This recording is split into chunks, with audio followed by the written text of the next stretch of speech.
Hello बच्चों, welcome to ATP Star. This is Dr. Kunal Sharda, your biology mentor. I will be teaching you the biology in very interesting way.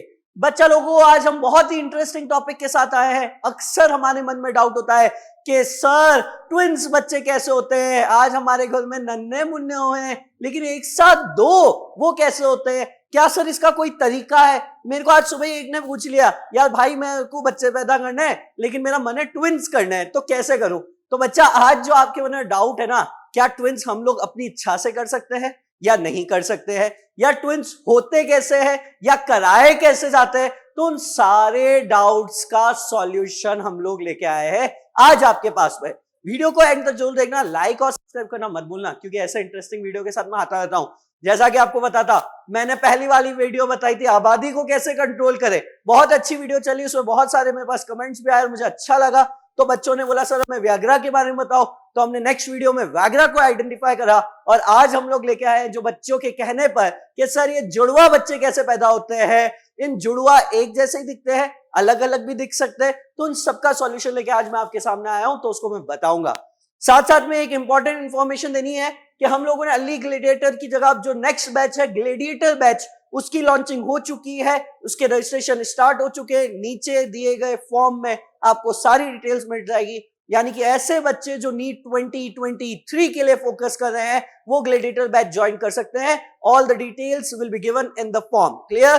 तो चलिए class को start करते हैं हम लोग और आपको बताते हैं कि एग्जैक्टली जो है वो क्या होता है। तो अगर हम लोग आपको बता दें कि ट्विंस कैसे होते हैं, तो बच्चा लोगों ये देखो, ट्विंस होते हैं तीन टाइप के, एक मोनोजाइगोटिक ट्विंस, एक डायजाइगोटिक ट्विंस और दूसरा होता है साइमीज ट्विंस। तो अब हमारे मन में डाउट आ रहा है, सर क्या मतलब है मोनोजाइगोटिक, क्या डायजाइगोटिक, क्या साइमीज?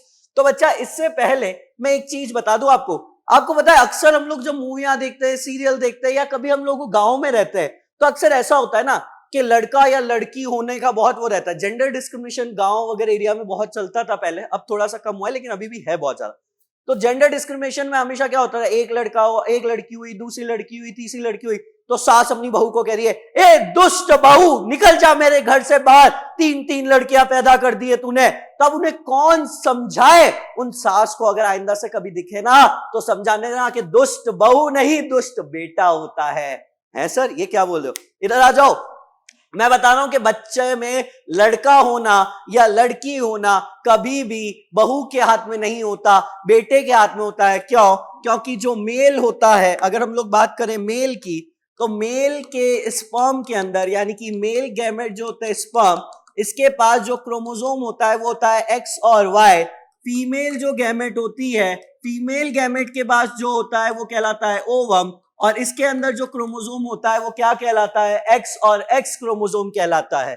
तो जब बच्चा मेल और फीमेल में क्रॉस होता है, बेटा और बहू की शादी के बाद जब बच्चा पैदा करने की बात आती है, तो अक्सर ध्यान रखना, अगर बेटे से एक्स आया है तो फीमेल से भी एक्स आएगा, तो ये क्या बन जाएगी? ये बन जाएगी फीमेल।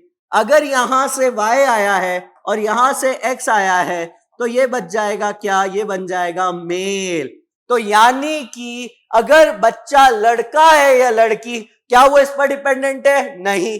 तो किस पर डिपेंडेंट है? इस पर। क्यों? इसके दोनों क्रोमोसोम एक जैसे, हमेशा एक्स ही आना है, लेकिन अगर इससे एक्स आ गया तो फीमेल बन जाएगी, वाई आ गया तो मेल बन जाएगा।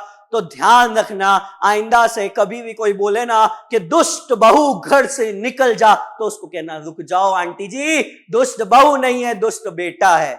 क्लियर है बात? तो वैसे तो मैं बता दूं, जेंडर डिस्क्रिमिनेशन नहीं करना चाहिए। आजकल हमारी बेटियां भी कम नहीं है, बेटियां बेटों से ज्यादा आगे बढ़ रही है और बहुत अच्छी फैमिली को संभाल के रखी है। तो धीरे धीरे हम लोग इस जेंडर डिस्क्रिमिनेशन को खत्म करेंगे और ऐसे भारत का निर्माण करेंगे जो सबसे अच्छा भारत होगा। क्लियर है? जय हिंद। कई बार पैट्रियोटिक भी रहना चाहिए। चलो बैक टू द पॉइंट। अगर हम लोग बात करें मोनोजाइगोटिक ट्विंस की, एग्जैक्टली आज जो हमें पढ़ना है ना, वो पढ़ना है कि सर ट्विंस कैसे होते हैं, क्या है ये ट्विंस का तरीका। ये देखो, मतलब एक ट्विन तो बड़ा हंस रहा है और एक थोड़ा सा उदास है। कोई बात नहीं, हमारी टीम ऐसे करती रहती है। मतलब मैंने वो स्टार्टिंग वाली स्लाइड देखी थी, इसमें लगा देखो इट्स ट्विंस। अरे भाई कांग्रेचुलेशन थोड़ी दे रहे, इट्स ट्विंस। कोई बात नहीं, अच्छी स्लाइड बनाते। वैसे थैंक यू योर टीम जो हमारे बैकएंड पर काम करती है। It's twins.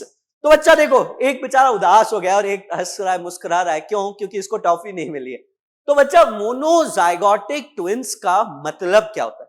सबसे पहली बात तो मैं बता दूं कि ट्विंस करना आपके हाथ में नहीं, ट्विंस अपने आप हो जाते हैं, हम लोग नहीं करते। हाँ, अगर मान लो आपकी इच्छा नहीं सर मुझे तो ट्विंस करने ही है, तो आप एक काम और यूज कर सकते हो जिसे हम लोग बोलते हैं आईवीएफ, और इन शॉर्ट देसी भाषा में हम लोग बोलते हैं क्या, टेस्ट ट्यूब बेबी। तो टेस्ट ट्यूब बेबी के माध्यम से जरूर आप ट्विंस कर सकते हो, लेकिन अगर नॉर्मली चाहो ट्विंस करना तो नहीं हो सकते। तो सबसे पहली बात बताता हूं बच्चा, मोनोजाइगोटिक ट्विंस का मतलब क्या होता है? ऐसे ट्विंस जो आपस में एक जैसे दिखते हैं, ट्विंस आर सेम।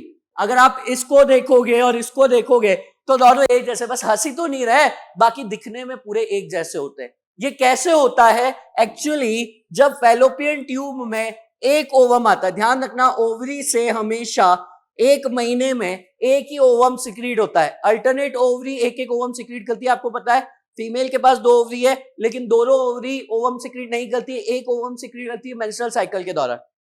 तो एक ओवम जब एक स्पर्म के साथ मिलता है, when there is a formation of one ovum, जब ये एक स्पर्म के साथ मिलता है तो नन्ना मुन्ना होता है, जिसे क्या कहते हैं? जाइगोट कहते हैं, है ना। तो zygote at the time of division, जब इस जाइगोट के अंदर डिवीजन हो रहा था, क्या हो रहा था बच्चा? डिवीजन।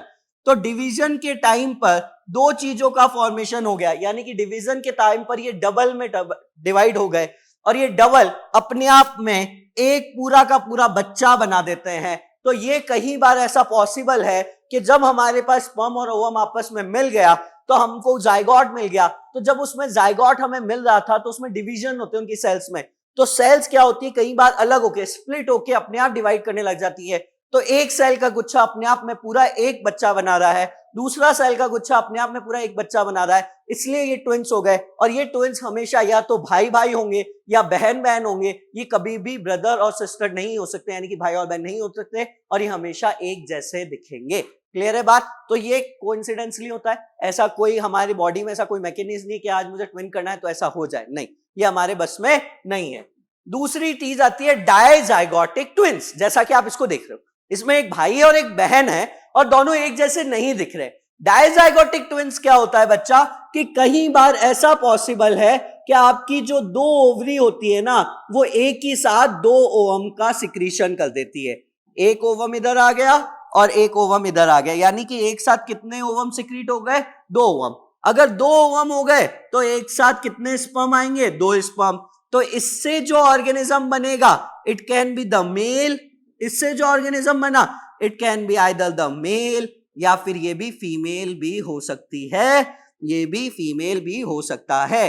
लेकिन ये वाले जो ट्विंस होते हैं इन्हें हम बोलते हैं क्या? अनआइडेंटिकल ट्विंस, यानी कि ये आपस में एक जैसे नहीं दिखते हैं। लेकिन इससे पहले वाले जो है इन्हें हम लोग बोल सकते हैं क्या? आइडेंटिकल ट्विंस, यानी कि ये हमेशा एक जैसे दिखेंगे, जुड़वा। क्लियर है? लेकिन इसमें ऐसा नहीं होता कि एक को लात मारूं तो दूसरे को दर्द होता है, नहीं बच्चा, एक को लात मारने पर दूसरे को दर्द होगा ऐसा नहीं है, बट ये दिखते एक जैसे है। और जो ये दूसरा है इसमें एक जैसे नहीं दिखेंगे, ये भाई बहन भी हो सकते हैं, बहन बहन भी हो सकती है, भाई भाई भी हो सकता है, लेकिन एक जैसे क्यों नहीं दिखेंगे? क्योंकि यहाँ 2 अलग अलग ओवम है, 2 अलग अलग ओवम के लिए 2 अलग अलग स्पर्म है, तो दोनों अलग अलग स्पर्म है। लेकिन जब बर्थ हो रहा है तो दोनों का बर्थ एक साथ हो रहा है, इसलिए इन्हें हम लोगों ने ट्विंस कहा। That is known as dizygotic twins, यानी कि 2 ओवम 2 स्पर्म फर्टिलाइज करेंगे और आपस में 2 बच्चे दे देंगे। क्लियर है? तीसरा ट्विंस हमारे पास आता है साइमीज ट्विंस। ये ट्विंस भी कैसे होते हैं? आइडेंटिकल होते हैं, दिखते तो एक जैसे हैं बच्चा। ये सिमिलर टू मोनोजाइगोटिक ट्विंस है। ये सिमिलर टू कैसा ट्विंस है बच्चा? मोनोजाइगोटिक ट्विंस है, मतलब इसमें भी वही होता है, यानी कि इसके अंदर भी एक ओवम होता है और एक स्पर्म होता है और उससे क्या बनता है? जाइगोट बनता है। लेकिन बच्चा इसका जब डिवीजन हो रहा होता है वो पूरी तरीके से नहीं होता, यानी कि इनकम्प्लीट डिवीजन रह जाता है, और उस इनकम्प्लीट डिवीजन के कारण ये आपस में चिपके रह जाते हैं। तो ऐसा भी पॉसिबल है कि इनके पास एक हार्ट हो और 2 बॉडी हो, ऐसा भी पॉसिबल है कि एक लिवर हो 2 बॉडी हो, यानी कि कुछ भी पॉसिबल है कि एक ऑर्गन पर 2 बॉडी भी डिवाइड कर सकती है। दोनों अलग अलग हो लेकिन आपस में चिपके रह जाए किसी जगह से, जैसा कि आप डायग्राम में देख रहे हो। आपने बहुत सारे ऐसे केसेस सुने होंगे, तो उन्हें क्या बोलते हैं? Siamese twins. ऐसा भी पॉसिबल है कि इनके पास, दोनों के पास अपने पूरे ऑर्गन है, लेकिन ये पूरे ऑर्गन तो है लेकिन ये आपस में चिपके रह गए, डिवीजन नहीं हो पाया। तो फिर क्या करा जाता है बच्चा, सर्जिकल मेथड से इन्हें अलग करा जाता है, और सर्जिकल मेथड के बाद जब अलग करते हैं तो दोनों सर्वाइव कर सकते हैं। लेकिन अगर केवल एक ऑर्गन है और दो बॉडी है तो हम केवल एक ही को बचा सकते हैं। तो ये ट्विंस कैसे होते हैं बच्चा, आइडेंटिकल होते हैं, ये कभी भी नॉन आइडेंटिकल नहीं हो सकते। तो क्लियर है बच्चा। तो आज के बाद आप कभी भी ये क्वेश्चन नहीं पूछोगे सर ट्विंस कैसे होते हैं। ट्विंस भाई भाई भी हो सकते हैं, बहन बहन भी हो सकती है, भाई बहन भी हो सकते हैं। फर्क इतना है, अगर एक ओवम से डिवीजन के कारण ट्विंस बन रहे हैं तो वो हमेशा सेम दिखेंगे, अगर अलग ओवम अलग स्पर्म से बन रहे हैं तो वो डिवीजन के बाद हमेशा अलग दिखेंगे। और साइमीज ट्विंस अगर डिवाइड नहीं हो पाते पूरी तरीके से तो जुड़े रह जाते हैं, तो उन्हें बोलते हैं क्या, साइमीज ट्विंस। अब अगर आपके मन में डाउट है तो आप मुझे कमेंट बॉक्स में बता सकते हो कि सर ये चीज को क्लियर करो, हम नेक्स्ट वीडियो में लेके आएंगे आपके लिए वो चीज। और हां, अगर आप चाहते हो नहीं सर मुझे तो ट्विंस पैदा करने हैं, जैसे आज सुबह मेरा एक फ्रेंड मिला तो बोले थे कि भैया मुझे तो ट्विंस ही पैदा करने हैं, तो कैसे कर सकते हैं। तो अगर आपकी इच्छा है कि आपको ट्विंस पैदा करने हैं तो आप नेचुरल प्रोसेस के थ्रू नहीं कर सकते, आपको आर्टिफिशियली बच्चे पैदा करने पड़ेंगे। आर्टिफिशियल का मतलब ये नहीं गुड्डा गड्डी, आर्टिफिशियल का मतलब है कि आपको स्पर्म और ओवम को कहां फर्टिलाइज कराना होगा, टेस्ट ट्यूब में। तो यानी कि आप एक टेक्निक के पास जा सकते हैं जिसे आईवीएफ, इन विट्रो फर्टिलाइजेशन कह सकते हैं, जिसमें हम लोग टेस्ट ट्यूब में स्पर्म और ओवम का क्या करेंगे, फर्टिलाइजेशन कराएंगे। इसके बाद भी, इस आईवीएफ के बाद भी इसमें और प्रोसेसिंग होंगे जब तक इसमें डिवीजन नहीं हो जाते तब तक। लेकिन ये बच्चा बाहर नहीं पैदा होगा, बॉडी के अंदर होगा। इसमें हम कोशिश कर सकते हैं, है ना। मैं ये नहीं कह रहा कि 100% ही हो जाएगा, क्यों, हम एक टाइम तक देखेंगे कि कब तक उसका डिवीजन हो रहा है, क्योंकि वो डिवीजन होना भी हमारे हाथ में एग्जैक्टली नहीं है।